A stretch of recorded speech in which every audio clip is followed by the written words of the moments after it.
Baie welkom, dit is vandag Pinksterdag. Ons herdenk die uitstorting van die Heilige Gees en daarmee saam die geboortedag van die kerk. Mag die Heilige Gees ons vanoggend lei in die volle waarheid van die woord. Daar is 'n paar afkondigings.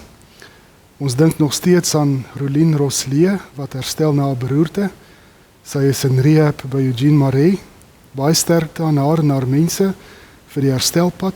Ons dink regtig aan julle in hierdie tyd. Ons dink ook aan Hans van Dijk. Sy broer is in die hospitaal na 'n hartaanval en daarbey het Hans sy voet seer gemaak die afgelope week en was hy self in die hospitaal en is hy tans in gips. Ons dink aan oom Anton Jacobs wat die week ingaan vir 'n groot knieoperasie. Ons dink aan Andrei en Corlia Olivier. Hulle dogter in Nieu-Seeland het in die hospitaal beland. Dit gaan daarom intussen beter met haar. Dit saam met die stres van 'n trekkery die naweek. Hulle het verhuis na Wonderboom Suid. Hulle bly nou by hulle seun in 'n tuinwoonstel. Maar dit was lekker om te hoor dat hulle nog steeds lidmate hier by ons gaan bly. Met die verandering na vlak 3 is u welkom om 'n persoonlike afspraak met een van die predikante te maak as u behoefte het aan 'n besoek of een van ons wil kom sien. Dit hoef nou nie net meer oor die telefoon te wees nie. En dan vra die kerkraad die gemeente se voorbereiding vir die besluit rondom die moontlike oopstel van die kerkgebou vir eredienste. Ons vergader aanlyn die week en het werklik die wysheid en leiding van die Here nodig. Dit is ook lekker om iets van een van ons sendelinge te ontvang het, Cornel de Plooy in Frankryk. Ons gemeente ondersteun sy bediening daar al vir amper 25 jaar. Pinksterdag en ons roeping om getuies te wees tot aan die uithoeking van die wêreld gaan hand aan hand. Kom ons hoor hoe dit met hom en die bediening daar gaan. Die video is so 5 minute.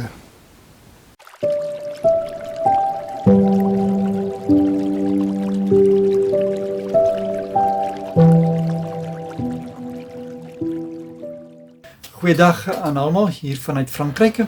Ons is nou in die begin van ons derde post-lockdown weke met 'n bietjie meer vryhede. Ons het ook hierdie naweek gehoor dat ons eredienste kan hervat. Maar natuurlik daar is baie regulasies rondom die eredienste. Byvoorbeeld ons moet berekenings doen ten opsigte van die oppervlakte van die kerk en ons kan een persoon in elke 4 vierkante meter plaas. So ons moet nou berekening doen hoeveel mense ons kan in die kerkgebou met eredienste. Daar is natuurlik die dra van maskers, ons moet ons hande was as ons by die kerk kom, as ons uit die kerk uit gaan, die deur waar die mense inkom, mag nie dieselfde deur wees waar hulle uitgaan nie, en die distansie van 1 meter tussen mense moet gehandhaaf word, 'n paar van die reëlings. Die afgelope tyd, sedert Maart maand,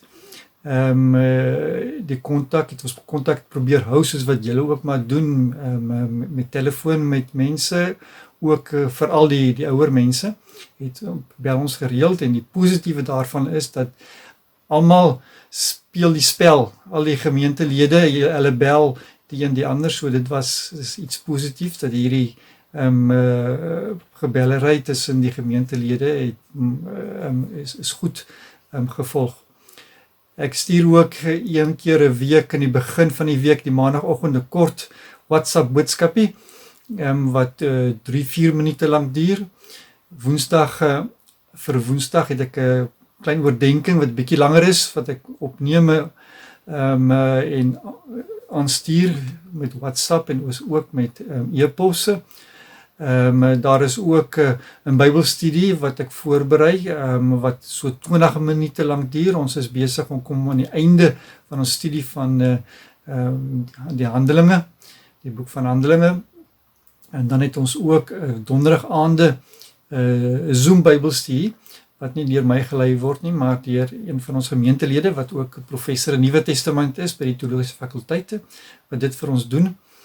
Maar ons het ons ook met die kategese wat ons aangaan via Skype. En dan ook ons eredienste Sondag met direkte Zoom wat ons ook het, wat 'n bietjie anders is as ons normale eredienste. Ons het 'n tyd van inleiding, lees van 'n psalm, gebede met iemand wat sing. Almal moet hulle mikrofone net afsit tydens die sanggeleentheid, wat een persoon met sy gitaar en sy vrou met haar fluit ons musiek lei, die prediking, en dan na die prediking, bespreking van die prediking, wat interessant is, wat ons nog nie in 'n gewone erediens het nie, maar ons het die tyd van die bespreking rondom die prediking, en 'n tyd van gebede, waar ons ook bid vir mekaar, en ook 'n sang, dieselfde prinsipie, die een persoon wat met sy gitaar voorgang, en die sang lei.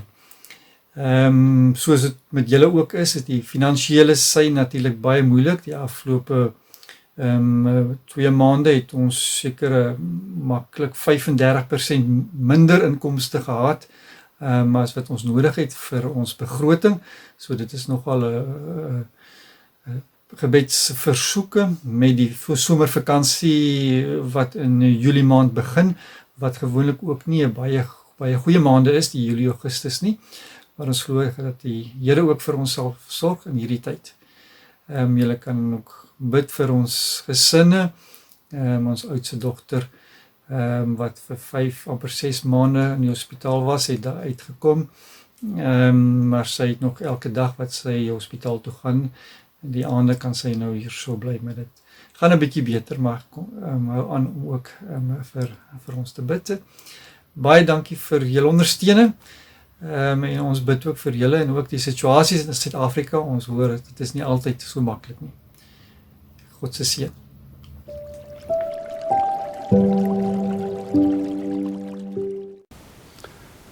Kom ons word stil voor die Here. Prys God in sy heiligdom. Prys hom hier onder sy magtige hemelgewelf. Prys hom oor sy kragtige dade. Prys hom in sy magtige grootheid. Laat alles wat asemhaal die Here prys. Genade, barmhartigheid en vrede van God die Vader en Christus Jesus ons Here deur die werking van die Heilige Gees. Kom ons besing die lof van God drie-enig deur saam te sing lied 450, Vader, Seun, Heilige Gees.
Die staatspresident het gevra dat vandag 'n nasionale dag van gebed sal wees waar ons in besonder bid vir ons land en die wêreld wat gebuk gaan onder hierdie siekte.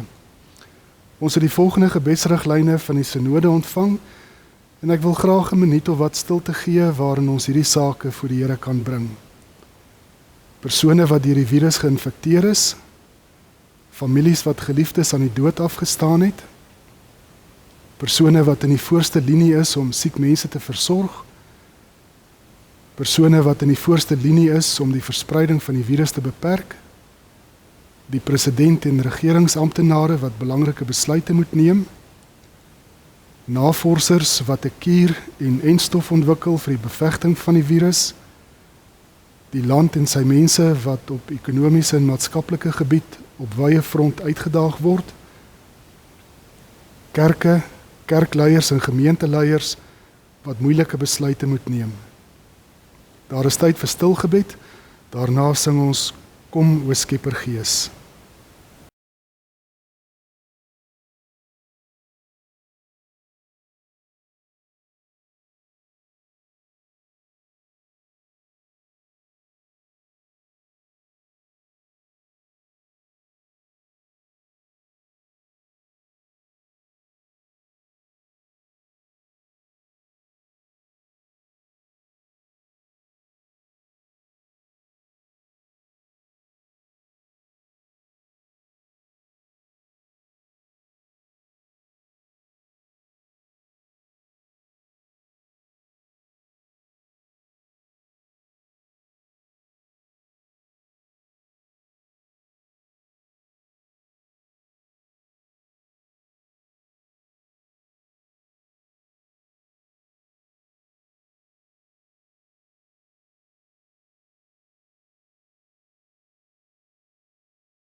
Verstaan ons nie weer,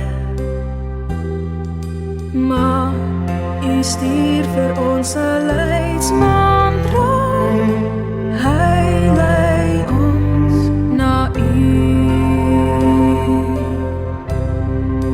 Kom o Skeppergees, lewend makend Gees.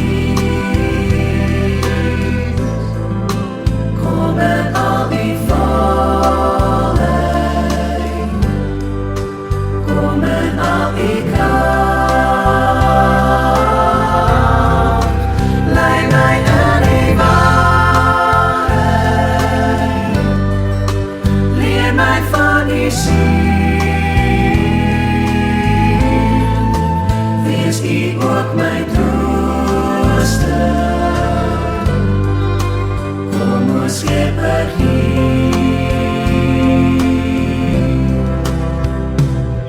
O Heer, ons staan voor U gebroken.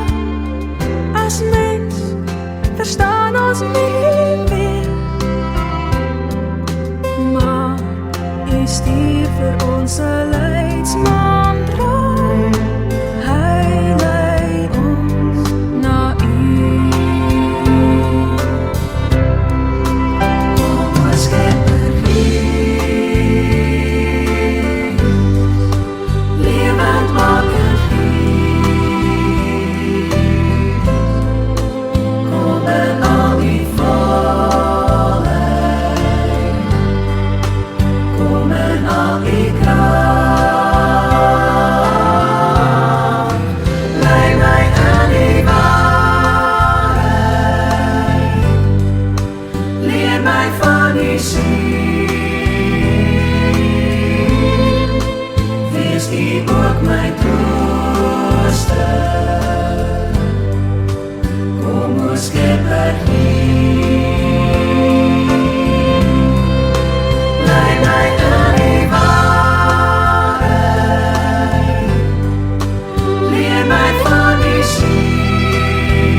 Hoofstuk 14 van ons Bybelstudiereis se tema is leef doelgerig.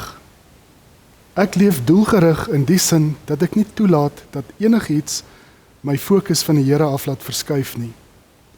Hy bly altyd die eerste prioriteit in my lewe, maak nie saak wat die omstandighede is nie. Die sleutelgedagte is, ek rig my denke op God en sy prioriteite vir my lewe. En die sleutelteks, maak die koningsheerskappy van God en dit wat voor hom reg is julle prioriteit, dan sal God vir julle al hierdie ander dinge byvoeg. Kom ons lees dit saam. Maak die koningsheerskappy van God en dit wat voor hom reg is julle prioriteit, dan sal God vir julle al hierdie ander dinge byvoeg. Matteus 6 vers 33. Die sleutelvraag by hoofstuk 14 is, hoe behou ek my fokus op Jesus te midde van afleiding? Hoe behou ek my fokus op Jesus te midde van afleiding? Inderdaad 'n belangrike hoofstuk om deur te werk in hierdie tyd waarin ons is. Kom ons lees van 'n koning in die Ou Testament wat sy fokus behou het. In die middel van 'n enorme krisis het hy gedoen wat die sleutelvers sê. Hy het God se koningsheerskappy sy prioriteit gemaak en toe val al die ander dinge deur God se beskikking sommer van self in plek. 2 Kronieke 20 is ook deel van die Bybelstudie tekste vir die week. Ek gaan die verhaal paragraaf vir paragraaf lees en telkens iets daaroor deel. 2 Kronieke 20 vanaf vers 1. Later het die Moabiete en die Ammoniete en saam met hulle 'n groep Meuniete 'n veldtog teen Josafat begin. Josafat het berig gekry, 'n groot menigte van oorkant die Dooie See van Edom af het teen hy opgetrek. Hulle is albei Gaseson Tamar, dit is En-Gedi. Josafat was bang en hy het by die Here hulp gesoek. Hy het 'n vasdag in die hele Juda uitgeroep en die Judeërs het bymekaar gekom om die hulp van die Here te vra. Uit al die stede van Juda het hulle gekom om die Here se hulp te vra. 2 Kronieke 20 vertel die verhaal waar Israel eendag uit die bloute met die rug teen die muur beland het. 'n Boodskapper kom verskrik by die paleis aangehardloop met die nuus dat die vyand alreeds by En-Gedi is skamele 40 km van Jerusalem af. Daar is geen tyd vir militêre strategieë nie. Geen tyd vir bondgenootskappe met ander volke nie. Hulle is heeltemal onvoorbereid. En om alles te kroon, is dit 3 weermagte wat teen hulle optrek. Koning Josafat in Israel besef dat hulle totaal en al oorweldig en oorrompel is. Josafat was bang. Is dit verkeerd om bang te wees? Is dit 'n teken van klein geloof as jy 'n holkol op jou maag kry as jy dink aan môre? Natuurlik nie. Selfs Jesus in die tuin van Getsemane het doodsbenoud geword. Die emosies van bang, vrees, benoud is natuurlike ingebore reaksies op dreigende gevaar. Dit maak nie van jou 'n swak of 'n minderwaardige gelowige nie. Wat wel saak maak, is hoe jy as gelowige reageer op hierdie emosies wat ons elkeen op ons eie manier goed leer ken het die afgelope weke. As jy toelaat dat dit jou lewe begin oorheers en dit jou heeltemal verlam, dan het hierdie verhaal vir ons belangrike geloofsriglyne. Josafat was bang, maar sy vrees het hom nie verlam of verblind deurdat hy in 'n hoekie gaan inkruip en gewag het op sy einde nie. Ons lees dat ten spyte van sy bang, hy steeds koninklik opgetree het, dat hy oorgegaan het tot aksie, geloofsaksie, en dat hy 'n nasionale dag van gebed uitgeroep het, 'n vasdag. Want daar kom 'n punt dat jy besef, net God kan jou nou help. En in daardie opsig is 'n krisis soms 'n goeie ding, want dit laat ons werklik weer besef, Ons hulp kom van die Here alleen wat hemel en aarde gemaak het. Ons lees verder. Josafat het opgestaan in die gemeente van Juda in Jerusalem, in die tempel reg voor die nuwe voorhof en gebid: Here, God van ons voorvaders, U is God. U heers uit die hemel oor al die koninkryke van die nasies. Uit U hand kom die mag en die krag. Niemand kan teen U standhou nie. Toe Josafat daardie dag begin bid, het hy nie begin om eerstens vir God te vertel hoe groot die probleem is nie, maar begin hy sy gebed deur vir die probleem te vertel hoe groot sy God is. Ook in hierdie opsig behou Josafat sy fokus. In die oog van die storm, waar hy en sy mense letterlik die dood in die gesig staar, fokus hy nie op die grootheid van die probleem nie, maar op die grootheid van God. Mag ons ook deur elke storm waardeur ons gaan, hierdie geloofsperspektief op die grootheid van God behou, dat niks vir hom onmoontlik of te buitengewoon is nie. Mag hierdie gebed van Josafat ook die openingswoorde wees van elke krisisgebed wat ons bid. Here, almagtige God. Ons lees verder. Toe kom die gees van die Here daar in die gemeente oor die Leviet Jagasiel en sê: Luister, mense van Juda, inwoners van Jerusalem en koning Josafat, so sê die Here vir julle: Moenie vrees nie, moenie bang wees vir hierdie groot menigte nie, want hierdie oorlog is nie 'n saak vir julle nie, maar vir God. Julle hoef nie te veg nie. Neem net posisie in en staan en kyk na die oorwinning van die Here vir julle. Moenie vrees nie, Juda en Jerusalem, moenie bang wees nie. Trek hulle môre tegemoet, die Here sal by julle wees. Toe kniel Josafat en al die mense van Juda en Jerusalem het voor die Here gebuig en hom eer betoon.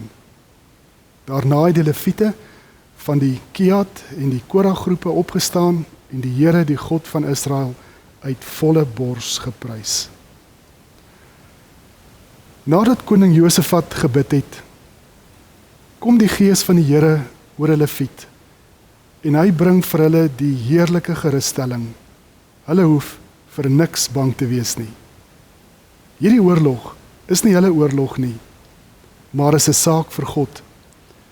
Hulle hoef maar net môre posisie in te neem en te kyk na die oorwinning wat die Here sal bewerk. Te midde van almal se vrees en angs, kom die Heilige Gees en troos sy volk daardie dag. God sal môre by hulle wees. Dit is vandag Pinksterdag, waar ons die koms van die Heilige Gees herdenk, waar hy in al sy volheid oor sy kerk uitgestort is. Jesus noem die Heilige Gees die trooster, wat vir altyd by ons sal bly. Wanneer ons deur tye van bang en benoud gaan, dan word ons bewus van die Heilige Gees se troostende teenwoordigheid by ons. Die Heilige Gees wil jou ook vanoggend bemoedig en versterk. Maak nie saak voor watter vyand jy staan nie. Al is die vyand heeltemal bo jou krag, al voel jy hoe klein en uitgelewer, hoor hoe die Here deur die Heilige Gees vir jou sê: Moenie bang wees nie, ek verlos jou. Ek het jou op jou naam geroep, jy is myne. As jy deur water moet gaan, is ek by jou. Deur riviere, hulle sal jou nie wegspoel nie. As jy deur vuur moet gaan, sal dit jou nie skroei nie. Die vlamme sal jou nie brand nie, want ek is die Here jou God, die Heilige van Israel, jou redder. Mag die Heilige Gees ook oor jou en my kom in hierdie dae, dat ons ook soos Jagasiel woorde van hoop sal bring, woorde van troos en woorde van lewe. Ons lees verder wat die volgende dag gebeur het. Josafat het met die volk oorleg gepleeg en toe sangers laat plek neem voor die gewapende manne. Hulle het vooruitgeloop in hulle gewyde klere en die Here geloof met die woorde: Loof die Here, aan sy liefde is daar geen einde nie. Die volgende oggend, na die vasdag, doen Josafat iets baie ongewoon. Hy maak gereed om die vyand tegemoet te gaan, maar hy sit die orkes op die voorpunt. Gewoonlik is die sterk manne mos voor en die musikante is agter terwille van die moraal, maar daardie dag doen hy dit andersom. Die musikante is boonop in hulle gewyde klere. Hulle is nie eers aangetrek as soldate, gewapen en gepanster tot die tande toe nie. En daardeur wys Josafat en Israel dat hulle prioriteit daardie dag reg was. Die Here kom eerste. Hierdie oorlog is 'n saak vir God. Dit is ook opvallend wat hulle sing. Loof die Here, aan sy liefde is daar geen einde nie. Hulle loop die vyand tegemoet deur te fokus op die eindelose liefde van die Here. Ons lewens sal so anders lyk as ons ook ons vyande, of dit nou siekte is of bekommernis of wat ook al, elke oggend tegemoet loop met die woorde: Loof die Here want hy is goed, aan sy liefde is daar geen einde nie. Dit sal ons help om doelgerig deur die lewe te gaan, deur slegs te fokus op sy liefde en op niks anders nie. Juist toe die sangers met die lofprysing en gebed begin, het die Here onverwagte aanvalle bewerk op die Ammoniete, die Moabiete en die mense van die Seirberge wat teen Juda opgetrek het. En hulle het die een neerlaag na die ander gelei. Toe val die Ammoniete en die Moabiete die inwoners van die Seirberge aan en spaar niemand nie, en roei hulle uit.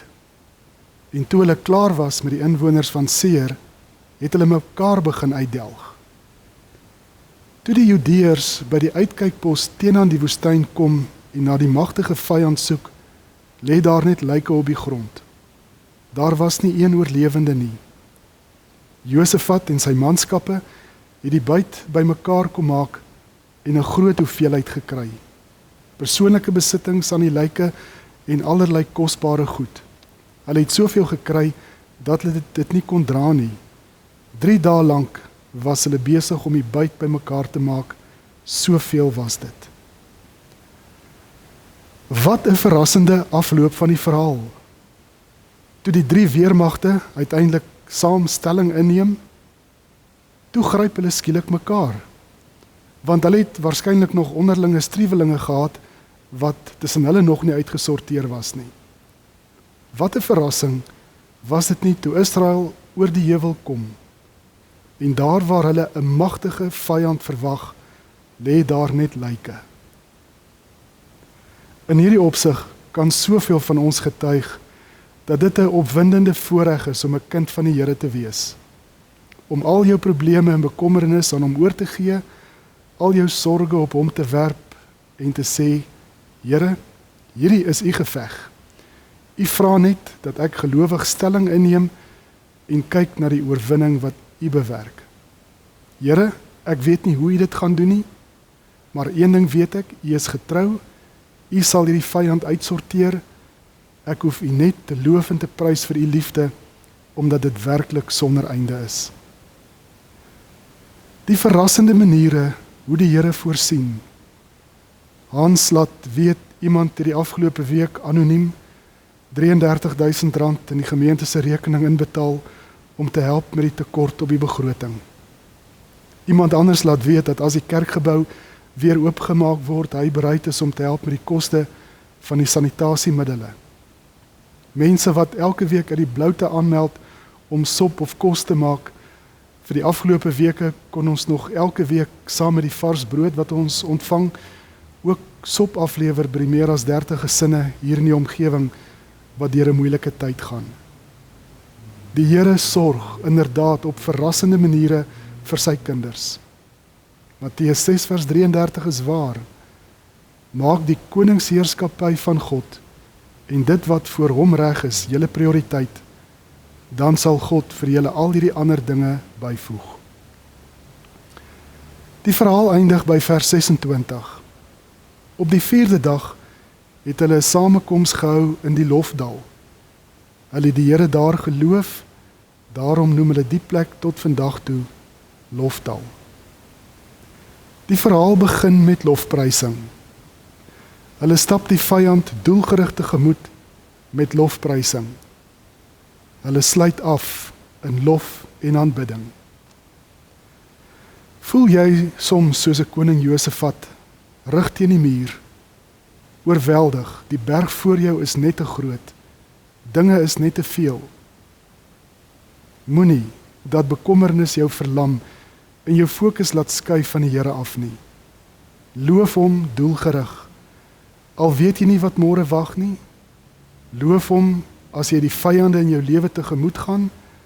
Loof hom na die tyd oor die oorwinning in sy naam. Maak die koningsheerskappy van God en dit wat vir hom reg is, julle prioriteit, dan sal God vir julle al hierdie ander dinge byvoeg. Amen. Here, ons bid dat ons altyd doelgerig en koninklik sal optree, selfs in tye van bang en vrees, en nie bedremmeld in 'n hoekie gaan lê en wag op die einde nie. U het ons geroep om meer as oorwinnaars te wees. Gee tog dat probleme en bekommernis ons nie sal oorweldig nie, en dat ons altyd u koningsheerskappy die hoogste prioriteit in ons lewe sal maak. Vul ons met u gees en help ons om soos Jagaseel woorde van hoop, woorde van troos en woorde van bemoediging te bring in donker tye. Ons loof u, Here, vandag en altyd, want aan u liefde is daar geen einde nie. Amen. Kom ons verheerlik die Here met ons offergawes.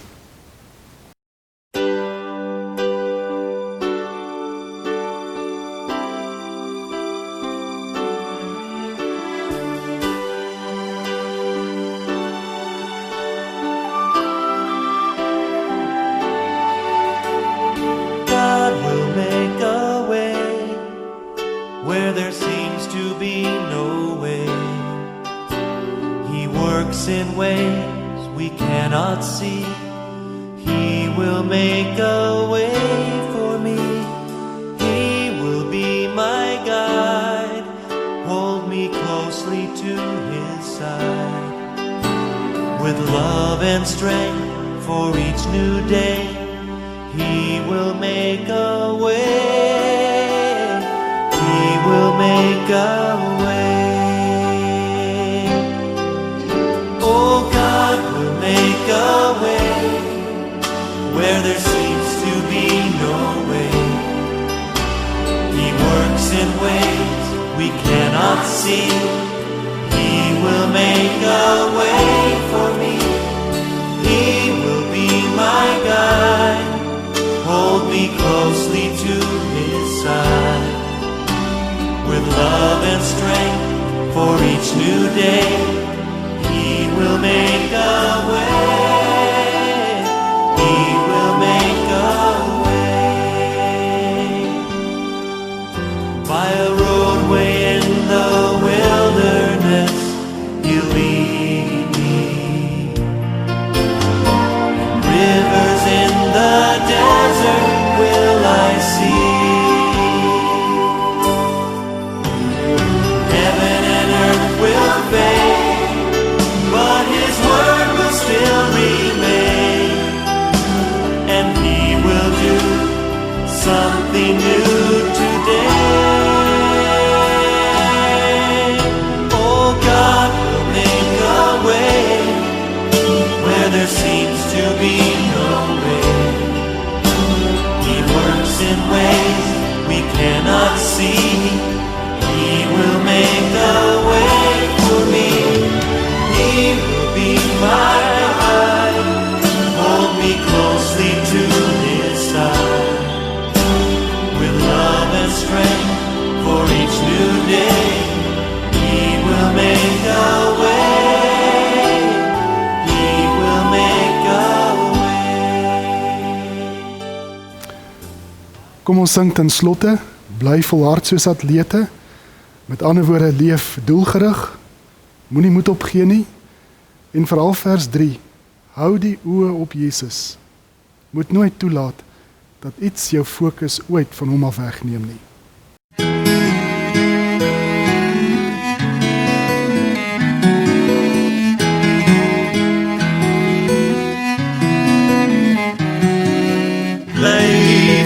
hart soos atlete. Dis God wat ons wedloop bepaal. Daar's 'n skaar verlosters wat wag om die baan, dat ons almal die wenstreep sal haal.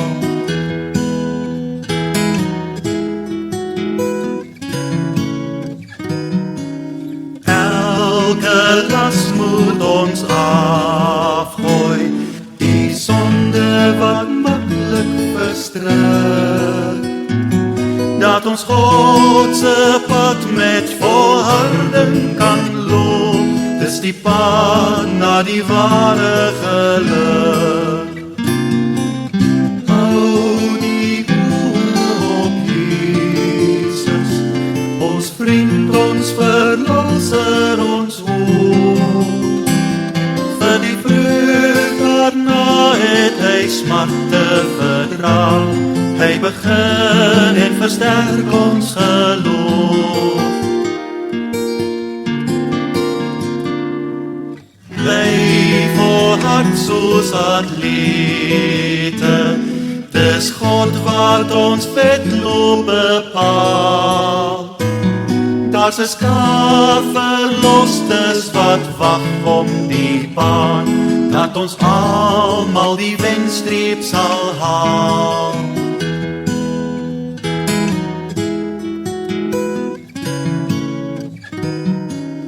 Elke las moet ons afgooi, die sonde wat maklik verstrik, dat ons God se pad met volharding kan loop, dis die pad na die ware geluk. Hou die oë op Jesus, ons vriend, ons verlosser, ons hoop. Vir die vreugd daarna het hy smarte verdra, hy begin en versterk ons geloof.